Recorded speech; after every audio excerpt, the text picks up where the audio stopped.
네, 시청자 여러분 안녕하세요. 경제 아나운서의 개념 있는 토크쇼 경계톡 시작합니다. 저는 진행을 맡은 이가은이고요. 오늘 저와 함께 이야기 나눠주실 오은비 앵커 모셔보겠습니다. 어서 오세요. 안녕하세요. 네. 사실 지금 설 연휴라서 아마 그쵸. 많은 분들께서 즐겁게 연휴를 좀 보내고 계실 텐데 그렇다고 해서 투자를 또 쉴 수는 없죠. 없잖아요. 그래서 저희가 이 설 연휴 끝나고 나서 지금 쉬시고 다시 한번 투자를 하신다면 어떤 내용들 좀 주목해 음. 보면 좋을지 고민을 좀 해 보다가 리서치 하나를 좀 발견을 해서 요 내용 분석을 좀 해 보도록 하겠습니다. 요즘 기업들이 비트코인 투자를 좀 많이 하고 있는 상황이에요. 흐름도 그렇게 변화하고 있고요. 그래서 어떻게 기업들은 전략을 짜 가면서 비트코인을 바라보고 있는지 살펴볼 거고요. 비트코인의 탈중앙화 그러니까 이제 어느 거래를 하고 개인 간의 거래를 한다 하더라도 사실 이게 비밀이죠. 그쵸. 공개되어 있지 않는 탈중앙화 특성을 가지고 있는데 인플레이션 저항성은 기관들이 좀 경제적 불확실성에 대비하고 또 장기적으로 가치를 보존하는 데 있어서 굉장히 유용하다라고 판단을 하고 있는 트렌드가 좀 발견되고 있다라고 합니다. 네, 맞습니다. 이 기관의 비트코인 매수는 이 혁신과 성장에 대한 자신감을 또 보여주고 있고요. 매도는 수익 실현이나 현금 흐름 관리 등 다양한 기업 전략을 또 반영하는 부분을 보이고 있습니다. 아시아의 비트코인 투자 자산 우수용 확대와 또 엘살바도르, 미국 등 정부 차원의 자산 채택은 이 비트코인 자체가 전 세계적으로 경제 전략을 형성하는 데 중요한 역할을 하고 음. 있다라는 것을 보여주고 있기도 합니다. 조금 더 살펴보도록 하겠습니다. 첫 번째로는 이 기관 투자자들의 비트코인 투자에 대해서 조금 더 살펴보자면 비트코인은 전통적인 이 안전자산인 금과 또 차별화된 특성을 바탕으로 투자 자산으로서 좀 주목을 받고 있는 모습을 보이고 있습니다. 특히나 아까도 말씀 주셨다시피 탈중앙화 이게 탈중앙화가 되고 또 인플레이션 저항성을 지닌 디지털 자산이라는 고유한 특징을 갖고 있기 때문에 이 기관들의 자산 운용 전략에 새로운 가능성을 제시하는 방안으로도 떠오르는 모습을 보이고 있습니다. 그쵸. 탈중앙화가 가장 큰 특징이에요. 이제 은행에서 달러 같은 건 다 중앙은행에서 화폐를 발행하지만 그렇지 않고 또 비밀성이 좀 독립성이 보장된다라는 특징을 가지고 있는 거고요. 이 비트코인의 장점을 쪼끔 똑똑하게 전략적으로 잘 활용한 기업은 마이크로 스트래티지를 또 빼놓을 수가 없지 않나 그렇죠. 싶습니다. 이 기업은 이제 비트코인을 통해서 인플레이션에 대한 위험을 좀 효율적으로 관리를 하면서 재무 상태를 생각보다 굉장히 탄탄하게 관리하는 데 있어서 잘 활용을 한 성공 사례로 꼽히고 있습니다. 그래서 이런 성공 사례를 보면서 다른 기업들이나 혹은 다른 금융기관들도 당연히 관심을 좀 가질 수밖에 없을 것 같고요. 근데 뭐 사실 모든 기관 투자자에게 비트코인 투자가 다 정답입니다라고 할 수는 사실 없는 거죠. 근데 표면적으로는 매수 소식이 좀 주목을 받고 있긴 합니다만 어떤 기업들은 매수를 했다가 이렇게 또 비밀리에 매도를 하는 경향들도 있다고 해서 요 부분도 같이 좀 보시면 좋지 않을까 싶습니다. 네, 그럼 가장 원론적인 이야기부터 한번 들어가 보도록 하겠습니다. 왜 비트코인을 선택을 음. 했는가라는 부분입니다.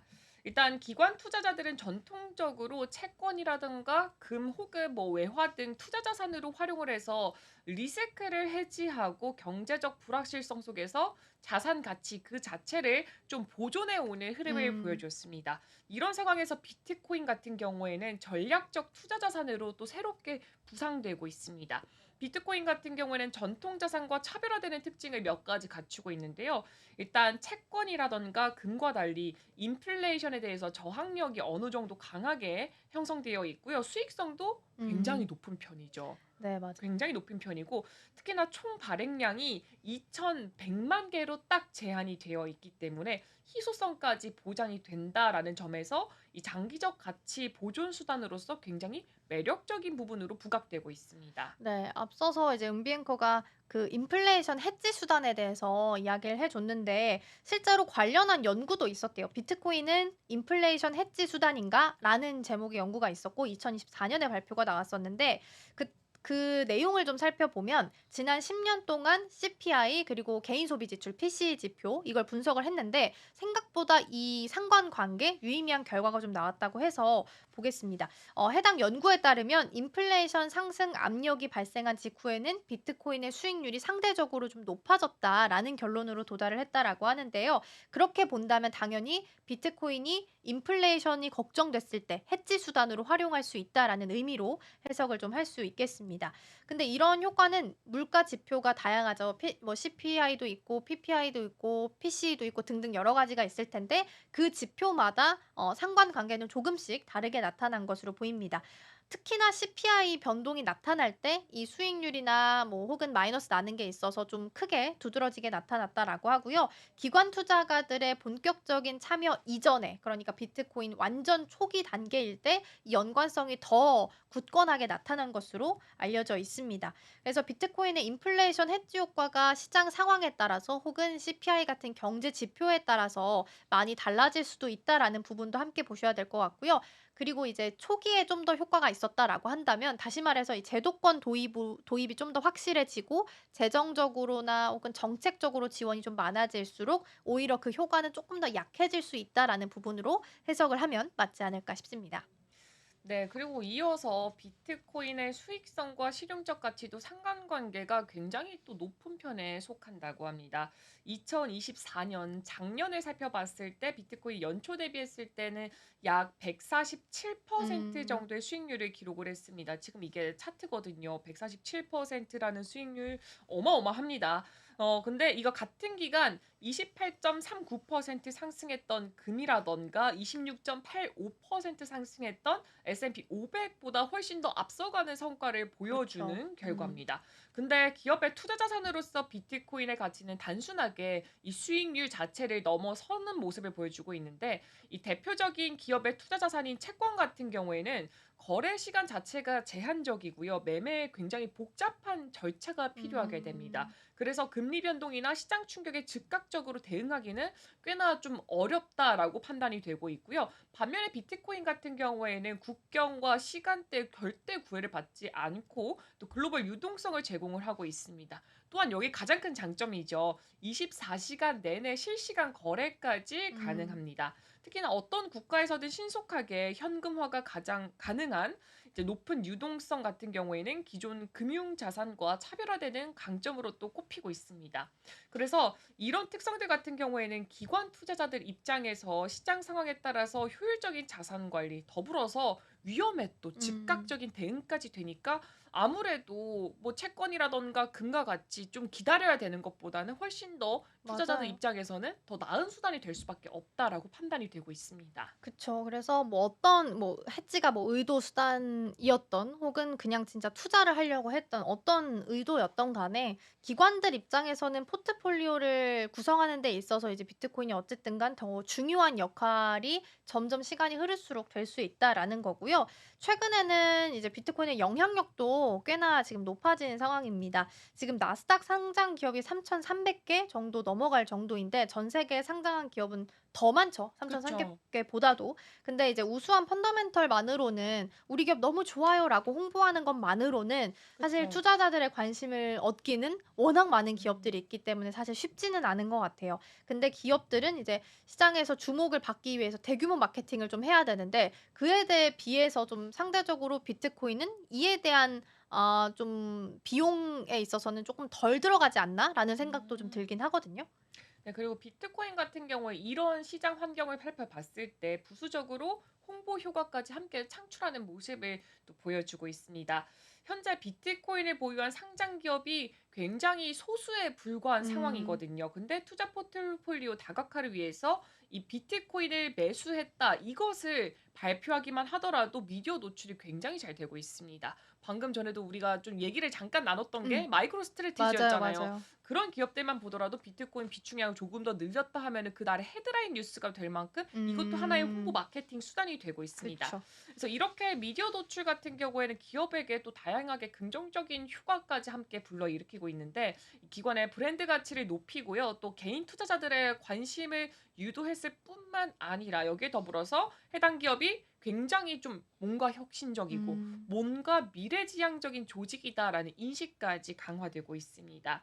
왜냐면 제가 오늘 리포트에 레딧을 발표를 했거든요. 네. 근데 레딧이 되게 유명한 이 소셜 네트워크 뭐 커뮤니티 같았는데 거기다가 이렇게 마이크로 스트래티지라고 하면은 음. 굉장히 세련되고 굉장히 혁신적이다라는 음. 그런 반응들을 투자를 보였더라고요. 앞서 나가서 했으니까. 그쵸. 뭔가 어. 비트코인을 전략 자산으로 비축한다 자체가 굉장히 매력적이다라는 음. 반응이 있었기 때문에 이 부분도 함께 확인해 보시면 좋을 것 같고요. 이렇게 비트코인의 자산 가치 상승 가능성과 더불어서 자연스럽게 기업 가치 제고 효과까지도 함께 동반을 하면서 기업 입장에서는 뭐 눈이 좋죠. 좋고 매부 좋고와 음. 같은 느낌이 될 수가 있다라고 보여지고 있습니다.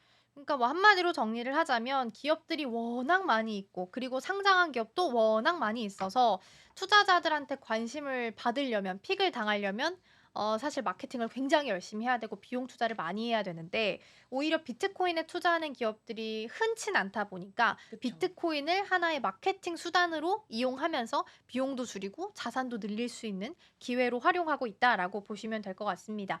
뭐 사실 투자 전략은 간단해요. 매수 아닌 매도 혹은 뭐 세 번째까지 본다면 보유 정도로 좀 볼 수 있을 것 같은데 독특한 이제 매매 패턴들도 조금씩 이제 관찰이 좀 되고 있습니다. "비트코인 매수하겠다."라고 공개적으로 좀 발표를 하게 되면서 시장에 대해서는 전반적으로 강한 신호를 보냈다라고 보시면 될 것 같고요. 기업에 있어서는 우리 되게 좀 센세이션한 기업이야.' 혹은 '우리 혁신적인 기업이야.'라는 걸 좀 부각시키고 또 시장 안에서는 신뢰도도 높일 수 있는 계기가 될 수 있기 때문에 '활용하면 좋지 않을까.'라는 아이디어에서 시작을 했을 것 같고요. 또 비트코인 매도는 사실 뭐 없진 않았겠지만 당연히 굉장히 극히 제한적으로 이루어졌다라고 하고 대부분 이제 수익을 실현해서 그걸 가지고 다시 본업에 있어서 재투자 과정으로 좀 활용을 했기 때문에 투자자 입장에서는 사실 굉장히 고마운 뉴스긴 하죠. 네, 음. 그쵸. 그리고 뭐 그중에서도 가장 대표적인 기업부터 한번 아 살펴보면 좋을 좋아요. 것 네. 같습니다. 왜냐면 아까부터 제가 너무 많이 말을 했던 것 마이크로 같아서 스트레티지? 그쵸. 네. 바로 살펴보도록 하겠습니다. 마이크로 스트래티지 한 번쯤은 다 들어봤을 그 맞아요. 기업인 것 같습니다. 일단 마이크로 스트래티지는 적극적으로 비트코인을 매수를 하면서 투자 자산으로 보유를 했고요. 비트코인의 이 새로운 가능성을 가장 먼저 음. 제시를 했다라고 해도 과언이 아니다라고 평가를 받고 있습니다. 현재는 한 44만 6,400 비트코인을 보유하면서 시장의 주목을 크게 받고 있는데요. 이 부분 같은 경우 왜 이렇게 많이 보유했을까? 음. 인플레이션 방어 더불어서 재무 건전성 강화라는 두 가지 목표를 동시에 달성하기 위한 뭔가 전략이라고도 분석이 되고 있습니다. 이 마이클 세일러 CEO의 비트코인에 대해서 시각을 완전히 바뀌면서 시장의 이목을 굉장히 끌었던 사람입니다.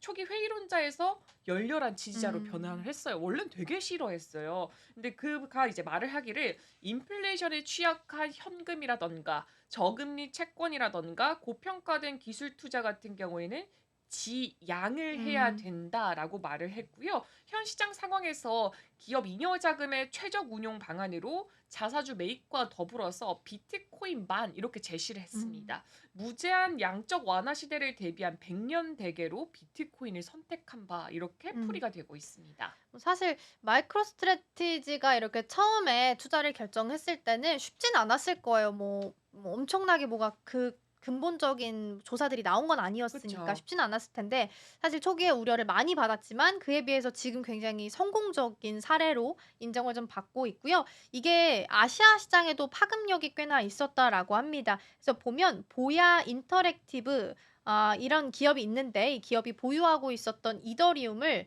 비트코인으로 다 전환을 좀 했다라고 하고요. 메타플래닛이라는 기업들 있었는데 2024년 들어서부터는 공격적으로 비트코인 매수를 시작한 바 있다라는 소식도 있었습니다. 그래서 이렇게 보면 변동성을 관리만 사실 잘하면 장기적으로 가치를 보존하기에도 굉장히 쉽고 그리고 비트코인이 앞으로 효용성도 굉장히 높아질 거기 때문에 미국 시장뿐만 아니라 이 마이크로 스트래티지가 쏘아 올린 공을 시작으로 그쵸. 해서 아시아 국가까지도 비트코인을 어떻게 보면 기관에 있어서 재정을 정립하는 자산으로 하나로 좀 인정받는 사례로 계속 넓혀져 가고 있지 않나라는 생각도 같이 좀 들긴 합니다. 네, 이렇게 매수를 하고 있는 기업을 살펴봤는데 음. 반대로 이제는 매도를 매도로? 하는 기업을 살펴보도록 하겠습니다. 네. 제가 한번 여쭤볼게요. 네. 어떤 매도를 거요? 하는 기업이 과연 어딜까요? 굉장히 굉장히 의외예요. 굉장히 의외예요? 네. 그럼 일단 M7 종목에 있어요? 당연하죠. 그리고 제가 오늘도 얘기를 했어요.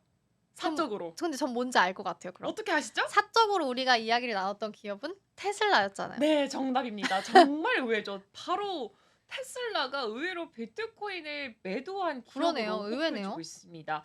적극적으로 도입한 대표적 기업이었던 게 바로 테슬라였는데요.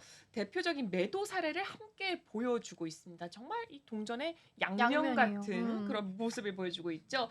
2022년 때 이 경제 불확실성에 따라서 유동성 확보를 위해서 이 비트코인 보유 비트코인의 75%나 많이 매각하는 했다. 다예요. 예. 거의 다 매각을 했어요. 그러네요. 남은 게 25%라는 그러니까요. 거잖아요. 이렇게 매각을 했습니다. 그리고 최근입니다. 2024년 10월 불과 딱 세 3 달, 달, 2달 세 전, 2 달, 달 두 전. 달 전이죠.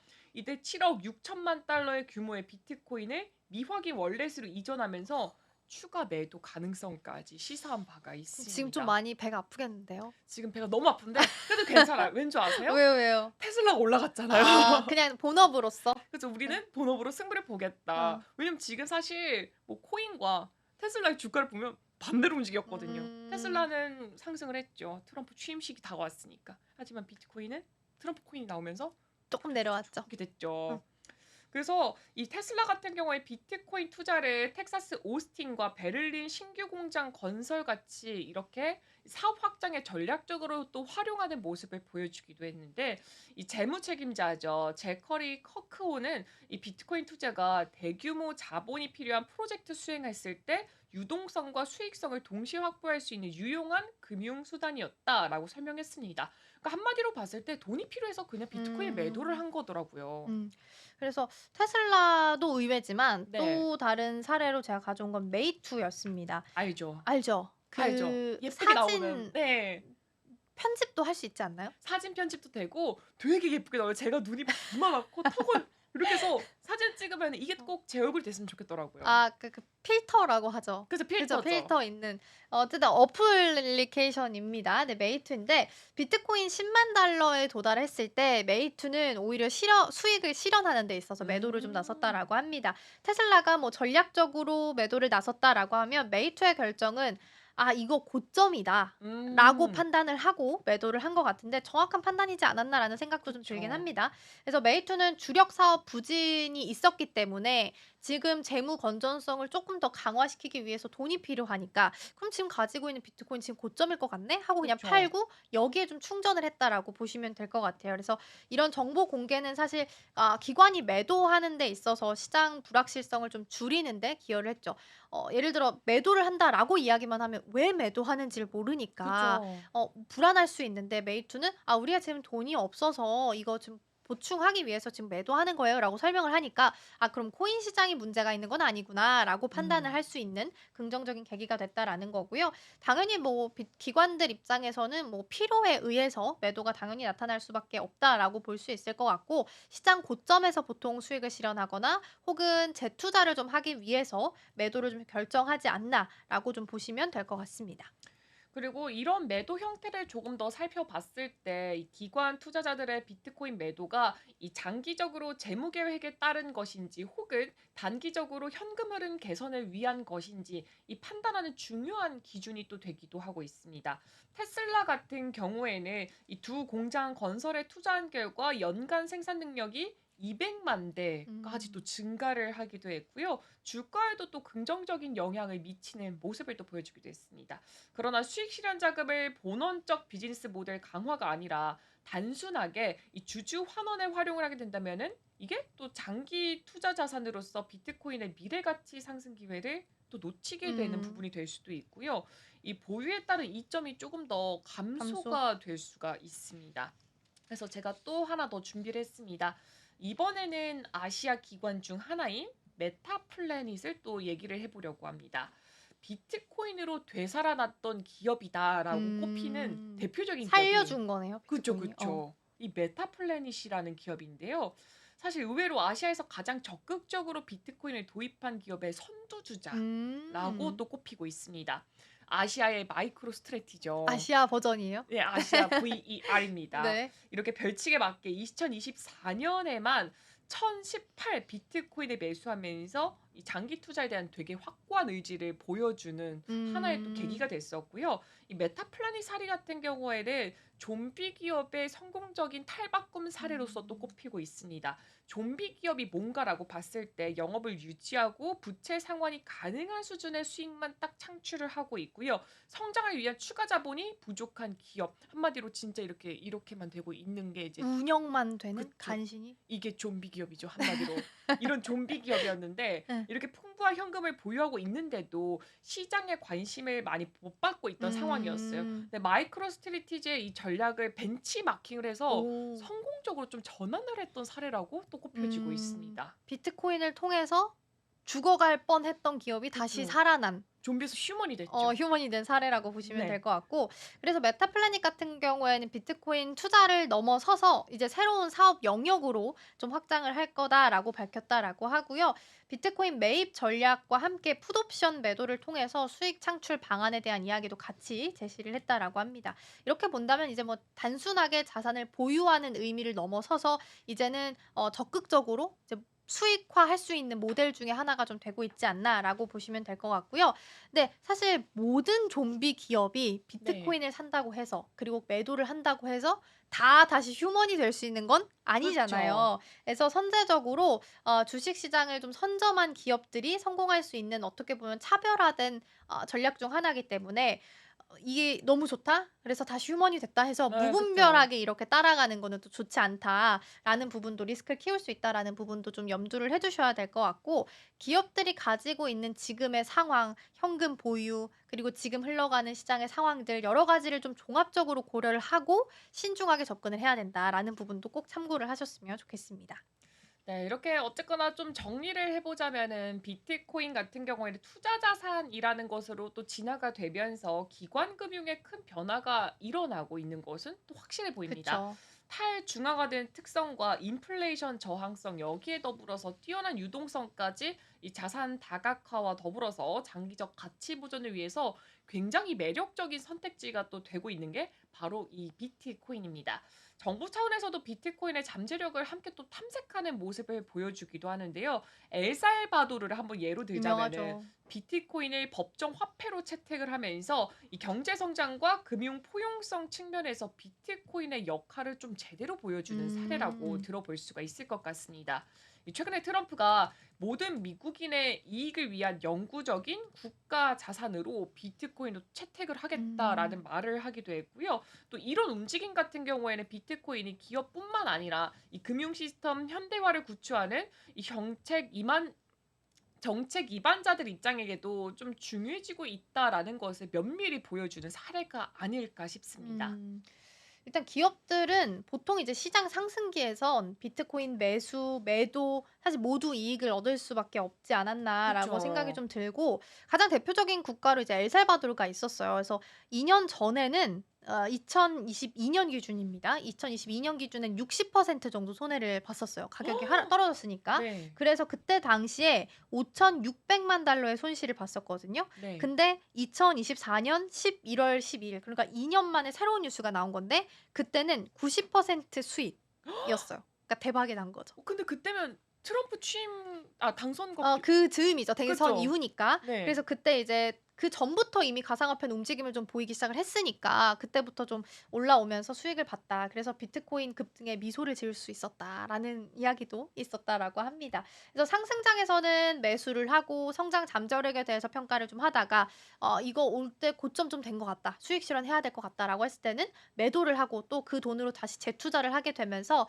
시장은 이제 상승기에 있어서는 매수를 하건 매도를 하건 사실상 좀 수익을 봤다라고 보시면 될 것 같고요. 반면에 하락장에서는 또 면밀하게 검토를 좀 해야 되는 대상이 될 수 있기 때문에 이에 대한 주의도 좀 필요하지 않나 싶습니다. 전반적으로 장기 준비 자산이든 혹은 단기 유동성 확보용이든 비트코인의 효과적인 활용을 위해서는 사업 목표 그리고 시장 상황에 따라서 세심하게 좀 조율을 하고 접근을 해야 되지 않나라는 생각이 좀 듭니다. 오늘은 저희가 설 연휴를 맞이해서 기관들이 바라보고 있는 투자 전략들, 비트코인의 그쵸. 투자 전략들을 좀 점검을 해 봤습니다. 아무래도 기관 투자자는 큰손들이기 때문에 그쵸. 큰손들의 돈이 움직이면 당연히 개인 투자자들도 '아 이거 괜찮나?' 하고 관심을 좀 가지실 수도 있을 것 같아서 저희가 전반적으로 내용들 리서치 내용들 점검을 좀 해 드렸으니까요. 투자하실 때는 이 부분도 꼭 참고해 보시면 좋겠습니다. 건강하게 설 연휴도 잘 보내셨으면 좋겠습니다. 오늘도 시청해 주신 여러분 고맙습니다.